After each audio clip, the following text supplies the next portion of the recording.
যেই দেশের প্রধানমন্ত্রী একজন নারী, ওই দেশে আজও নারী দর্শন বন্ধ হয়নি। যেই দেশে হিন্দুর চেয়ে মুসলমানের সংখ্যা বেশি, ওই দেশে পর্দাশীল চেয়ে বেপর্দা নারী বেশি।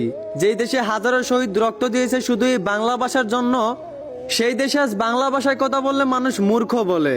এই দেশে সুৎকুর ঘুষখোর তাকে পাঁচতলায়, আর সঠিক পথে চলনেওয়ালা মানুষ তাকে জেলখানায়। এই দেশে যারা অন্যায় করে তাদের বিচার হয় না, যারা অন্যায়ের বিরুদ্ধে কথা বলে তাদের বিচার হয়। এই দেশে কিছু মানুষ গরিবের পেটে লাত্তি মেরে সুদের টাকায় বিল্ডিং করতেছে পাঁচতলা।